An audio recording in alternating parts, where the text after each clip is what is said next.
Well, it's ripening, YouTube. It's a beautiful day today. It's been a busy day. Been moving my nursery out to the farm today, or this week. But as I was moving, I stopped and talked to one of my neighbors down the street, and he gave me a whole bunch of his coconuts. As you can see, I've got a little stockpile going here. And he was asking me, what the heck do you do with all these things? And we were talking about all the different uses for them. And basically, I get the same story. Everyone asks me, what the hell do you do with these coconuts? How do you get them open? How do you get into them? They're such a pain in the ass. So I wanted to show you real quick how easy it is to hull a coconut. This is a mature one. If you shake it and you hear a noise, that's a good indicator there's going to be water, obviously, but there's also going to be some meat in there. The shakers, here's some of the shakers. That's a shaker. I don't know if you can hear it. That's a shaker. You can hear it shaking. And then I also have these green ones, like these right here. These are just younger. They're off the same tree. And these ones, no matter, they don't shake at all. They don't make any noise because there's no air inside. They're just water and most likely no meat. If there is any meat, it's going to be soft. And those are really easy to open. I'll show you that some other time. But today I want to show you how to open a mature coconut like this. So here we go. My favorite method is to use a pickaxe. As you can see, let me show you. As you can see, I've got a pickaxe just stuck in the ground. So the blade's just stuck here in the ground. All you have to do is take this and hit it on the blade. And I usually try to hit it kind of towards the stem end, not towards the bottom end. I don't know if you can tell, it's swollen on this side. This is where the nut is. This is mostly just husk up here. So what I'm going to do is pierce into the side and then roll it, just like this. It's sitting on there, and then you just roll it forward. Just like that.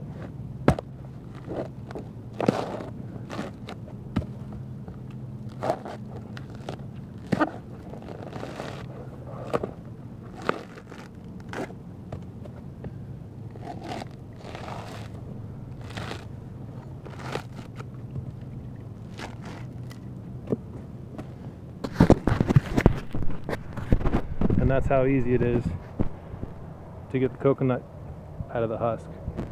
The next step is, well, it depends on what you're going to do. You can either poke a hole in one of these eyes and you can drain the water out. That's what I normally do, drink the water. And then once you're done with that, you just take a heavy knife. I think I have one in the car. Let me go check. I'll show you real quick.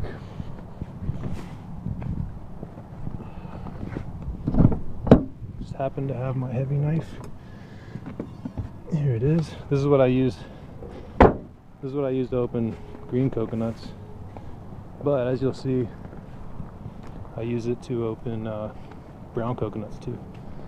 So let me set this camera down real quick. So in order to open a mature nut, you basically are going to be cracking it around what I would consider the hemisphere. Like if the axis was going through, through this way, the hemisphere is like around the sides. All you got to do is smack it. As you can see, all the water drains out. It'd be nice to catch it, but so I've still got plenty of water in here.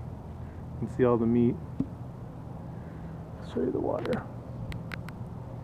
See, there's the water.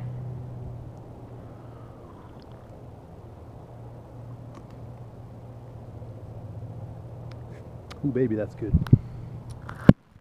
And that's all there is to it.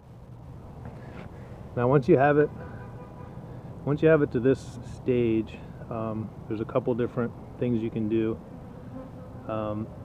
They have a tool They have a tool that you can use that you stick it between the shell and the meat, and you kind of work your way around and you can pop it out. Depending on how mature this meat is, that can work, or it can be a real pain in the butt. You can do the same thing with a sturdy butter knife. It's basically the same thing, except the butter knife's not going to be curved like the tool. But I've used the butter knife plenty of times and it works fine.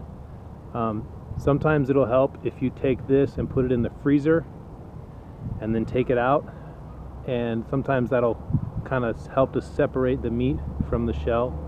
Again, it depends on the maturity of the coconut itself, and I think it depends on the variety as well. Another thing that I like to do, I bought a little shredder. It's actually like a little bench that you sit on, and it's got a metal plate that comes off the edge of the bench, and it's got all these jaggedy edges all over the side. And basically you sit on the bench, and you're like, if this is the jagged edge, you just scratch it like this all over it, and it actually you ream out all the coconut meat in perfect little shreds. That's what I do a lot of times. If I needed shredded coconut or something, or even it's a great way to just harvest it if they're really hard to get out of the shell. It's a great way to just scratch them out. It's kind of labor intensive. I think there's machines that you can get that'll do it, but if I do it, I'll do it while I'm watching a documentary or something. Just whittle away at it while I'm doing something else, because it's kind of mindless effort. But then you get just the best coconut shreds. That's my favorite way to do it. I bought the little tool that I have. It's from Thailand. You can order them on Amazon. Maybe I'll put a link in the bottom here to one on Amazon, so you can find one like the one I have. And then once you have the shreds, you can blend it with coconut water and then press it and make coconut milk, or you can use the shreddings for desserts or whatever you want. You can dehydrate them. You can make I don't know if you've ever heard of the coconut jerky. You can basically put soy sauce on it and put it on dehydrator, and you make little coconut jerky. It's pretty good, like a teriyaki kind of flavor. And then the other thing I forgot to mention is all these shreddings. What I like to do, and once you're done with everything, you end up with these shreddings. And what I like to do is I put them somewhere to let them dry out for a while. You can see here I've got a whole, here's the old shreddings. They get real dry. This is what they make the coconut coir out of. It's kind of, I don't have machines to do it, but you separate all this dense fiber from the little fibers, and you can make pretty good potting soil out of that stuff. What I'm doing is making biochar. I've got a whole bunch of it in here cooking right now, making biochar out of it. The reason I don't for the longest time I was putting it in my garden, and it just never breaks down. It's always there, and it's kind of lumpy. And I have access to wood chips, so I'd rather just have the wood chips than have the big giant lumps. So that's what I would do with it. So basically there's absolutely no waste whatsoever with coconuts. If you have access to them, or if you are in a climate where you can grow them, please do. They're awesome. It's like free drinking water. It's nature's Gatorade. You can't beat it. I'll do another video about opening the young ones, but for now, hopefully that's enough information to get you started. If you have access to coconuts, go get them, use them, love them. Peace out.